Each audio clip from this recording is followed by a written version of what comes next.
Good morning students, welcome back to GK class. We are under the portion of the agencies under United Nations organization. Okay, we have discussed the agencies. Okay, the remaining agencies are World Meteorological Organization. Okay, World Meteorological Organization. In short, we are calling it as WMO. Okay, WMO means World Meteorological Organization. Here the meteorological means, okay, climate. Meteorological means discussing about climate, weather, everything comes under meteorological. Okay, here see, the main focus is, the main objective of the World Meteorological Organization is, see here carefully, watch here, see, chemical and oil spills. Okay, what is the condition here? While transporting chemical and oil spills, then forest fires, then volcanic ash has and nuclear isotopes. If you observe everything, chemical and oil spills, forest fires, volcanic ash has nuclear isotope, these all will cause environmental degradation. ఇవన్నీ కూడా మన చుట్టూ ఉన్నటువంటి ప్రకృతికి హాని కలిగించేటువంటి పదార్థాలు. వీటన్నిటి కింద ఒక ఫోర్కాస్ట్ అనేది ఉంటుంది. 4 అంటే బిఫోర్, ముందస్తు జాగ్రత్తలు ఏమేమి తీసుకోవాలి. ఇవి ట్రాన్స్పోర్ట్ చేసేటప్పుడు, ఒక chemical and oil spill transport చేసేటప్పుడు యాక్సిడెంట్ జరిగింది అంటే it will cause hazardous effect. Okay, దానికోసము ముందుగానే మనము ఎలాంటి జాగ్రత్తలు తీసుకోవాలి, మన క్లైమేట్కి, మన అట్మాస్ఫియర్కి ఎటువంటి ఇబ్బంది కలగకుండా. అదేవిధంగా ఇది మెయిన్, దీని ఆబ్జెక్టివ్ ఏమంటే attention to the depletion of ozone layer. Ozone layer తగ్గిపోకుండా. ఎప్పుడు ఓజోన్ లేయర్ డిప్లీట్ అవుతుంది? మనము హార్మ్ఫుల్ గ్యాసెస్ని, కెమికల్స్ని అట్మాస్ఫియర్లోకి వదిలినప్పుడు అవి వెళ్ళి ఈ ఓజోన్ లేయర్ని డెస్ట్రాయ్ చేస్తాయి. అలా డెస్ట్రాయ్ చేయకుండా ఓజోన్ లేయర్ని కాపాడుకుంటూ ఏవైతే మన చుట్టూ ఉన్నటువంటి యొక్క క్లైమేట్ని, వెదర్ని నాశనం చేస్తున్నాయో అలాంటి వాటికి ముందు జాగ్రత్తలుగా ఏమేమి తీసుకోవాలి అన్నది ఈ వరల్డ్ మెట్రలాజికల్ ఆర్గనైజేషన్ అన్నది డీల్ చేస్తుంది అన్నమాట. ఓకేనా, చూడండి, వెదర్, క్లైమేట్ అండ్ వాటర్ పైన ఒక అథారిటేటివ్ వాయిస్ని వినిపిస్తుంది. కదా, దీంట్లో ఏ ఒక్కదానికి హాని కలిగినా కూడా ఇది ప్రశ్నిస్తుంది అని. దెన్ దీని యొక్క హెడ్ క్వార్టర్ జెనీవాలో ఉంది. అది ఎక్కడ ఉంది అంటే స్విట్జర్లాండ్లో ఉంది. ఎప్పుడు ఎస్టాబ్లిష్ చేశారు అంటే 1950, after independence 1950. Clear? Then the next agency under United Nations organization was World Intellectual Property Organization. World Intellectual Property Organization. ఇది ఎక్కడ ఉంది? జెనీవాలో ఉంది. ఇక్కడ ఉంది జెనీవా. ఇది కూడా జెనీవాలో, స్విట్జర్లాండ్లో ఉంది. మీరు బాగా అబ్జర్వ్ చేయాలి, ఇంటలెక్చువల్ ప్రాపర్టీ అంటున్నారు అంటే చూడండి, innovation and creativity for the economic, social and cultural development of all countries. ఇక్కడ ప్రమోట్ చేయడం. ఓకేనా, మన ప్రతి ఒక్క కంట్రీ కూడా ఆ కంట్రీ యొక్క కల్చర్ ఏమి, ఓకేనా, ఆ కల్చరల్గా ఎలాంటి డెవలప్మెంట్స్ జరిగినాయి ఆ కంట్రీలో, సోషల్గా ఎలాంటి డెవలప్మెంట్స్ జరిగినాయి, ఇవన్నీ కూడా ఏ కంట్రీ, ఏ దేశానికి ఆ దేశము బయటికి ప్రదర్శిస్తుంది.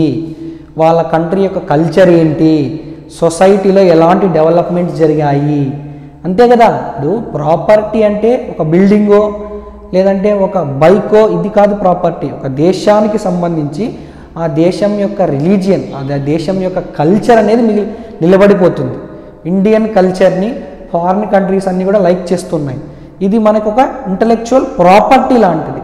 అలాంటి వాటిపైన డిస్కస్ చేసేటువంటి ఆర్గనైజేషనే World Intellectual Property Organization. Clear everyone?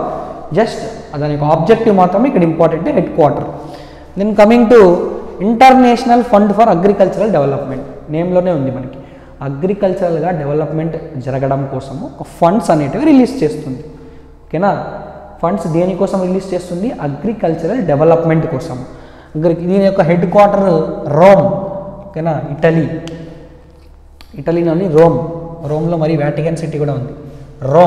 ఇటలీలో రోమ్. ఇది ఎందుకు అంటే eradicating poverty and hunger in rural areas of developing countries. ఏవైతే ఇంకా అభివృద్ధి చెందుతూ ఉన్నాయో అలాంటి దేశాల్లో పావర్టీ అంటే ఏమి? పావర్టీ అంటే పేదరికం, హంగర్ అంటే ఆకలి. ఓకేనా, ఎరాడికేటింగ్ పావర్టీ పేదరికాన్ని నిర్మూలించడం, hunger in rural areas of developing countries ఆకలితో ఉన్న వాళ్ళకి అన్నం పెట్టడం.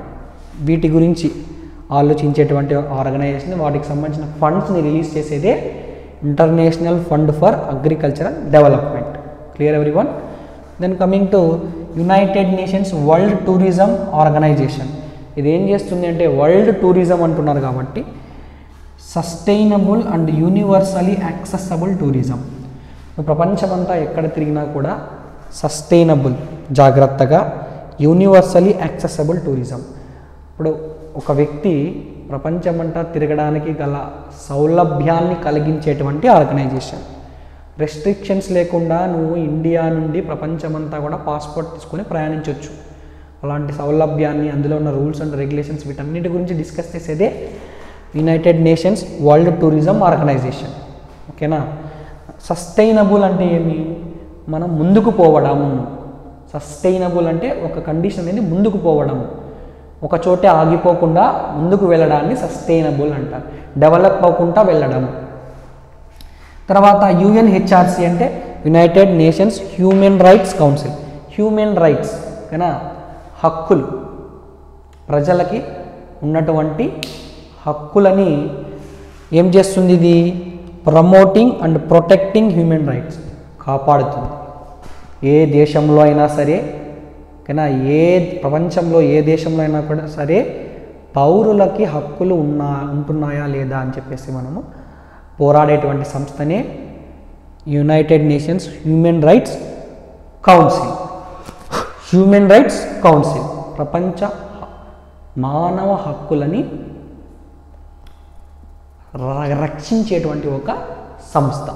ఓకేనా, తర్వాత దీని హెడ్ క్వార్టర్ ఎక్కడ ఉంది? జెనీవా, స్విట్జర్లాండ్లోనే ఉంది.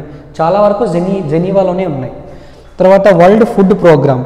ఇది ఎందుకు సార్ అంటే ఆకలిని నిర్మూలించడానికి, ఎవరు ఆకలితో ఉండకూడదు. అదేవిధంగా ఫుడ్ సెక్యూరిటీ, మనం తినేటువంటి ఆహారం కూడా సెక్యూర్గా ఉండాలి. అంటే మనకి హాని కలిగించకుండా ఉండేటువంటి మంచి న్యూట్రిషియన్స్ హెల్తీ ఫుడ్ని అందించడము, ఎవరిని ఆకలితో ఉంచకూడదు, అందరి కడుపులో నింపాలి అనేటువంటి ఉద్దేశంతో ఏర్పాటైనటువంటి సంస్థనే వరల్డ్ ఫుడ్ ప్రోగ్రామ్. దీని యొక్క హెడ్ క్వార్టర్ ఇటలీలో రోమ్లో ఉంది. ఓకే, ఇవన్నీ కూడా మనకి ఏజెన్సీస్ అన్నమాట. మనకి 15 ఏజెన్సీస్ ఉన్నాయి. యునైటెడ్ నేషన్స్ ఆర్గనైజేషన్ కింద 15 ఏజెన్సీస్ ఉన్నాయి. ఈ రోజుతో మనము ఆ 15 ఏజెన్సీస్ని తెలుసుకున్నాము. మరీ చెప్తున్నాను, you have to be revise. United nations organisation అంటే ఏమి, ఆర్గనైజేషన్ యొక్క ఫంక్షనింగ్ ఏమి, వర్కింగ్ ఏమి, ఓకేనా, అందులో ఉన్నటువంటి మెంబర్స్ ఎవరెవరు, దాని యొక్క సిగ్నిఫికెన్స్ ఏమి అంతా డిస్కస్ చేసుకున్నాము. ఆ యుఎన్ఓ కింద ఎన్ని ఏజెన్సీస్ ఉన్నాయి డిస్కస్ చేసుకున్నాము. ఆ ఏజెన్సీస్ ఒక్కొక్కటి దాని హెడ్ క్వార్టర్ ఎక్కడ ఉంది, ఓకేనా, దాన్ని ఎప్పుడు ఎస్టాబ్లిష్ చేశారు, దాని యొక్క మెయిన్ ఆబ్జెక్టివ్ ఏంటి. ఓకేనా, ఫస్ట్ యుఎన్ఓ ఎందుకు స్థాపించారు, గల కారణం ఏమి చెప్పుకున్నాము. యుఎన్ఓ యొక్క ఎప్పుడు స్థాపించినారు, ఎక్కడ స్థాపించినారు, స్థాపించడానికి గల కారణం ఏమి, దాని యొక్క ఆబ్జెక్టివ్స్ ఏమి, యునైటెడ్ నేషన్స్ ఆర్గనైజేషన్ యొక్క ఆబ్జెక్టివ్స్ ఏమి, అవి ఇంపార్టెంట్ మనకి. ముఖ్య ఉద్దేశాలు ఏవి అవి డిస్కస్ చేసుకున్నాము.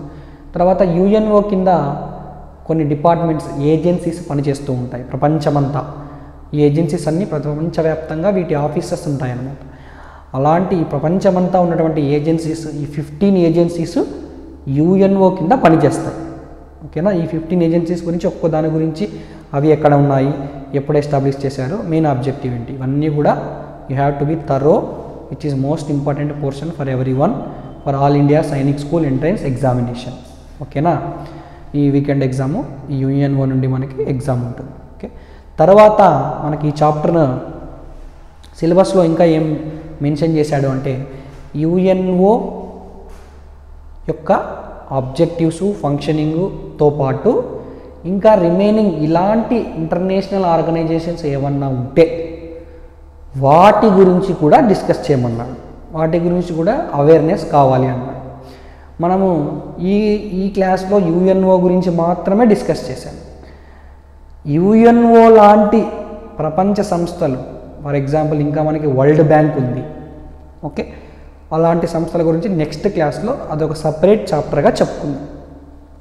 ఓకేనా, ఇది యూఎన్ఓ కాబట్టి యూఎన్ఓ గురించి యూఎన్ఓ ఏజెన్సీస్ దీని గురించి మాత్రమే డిస్కస్ చేశాం. ఓకేనా, clear everyone, you have to be thoroughly learn united nations organisation, it's functioning, why established, where it is established, the place of UNO, everything. Thank you so much. Have a nice day. Take care. Revision చేస్తూ ఉండండి. If you have any doubts, call me. Thank you so much.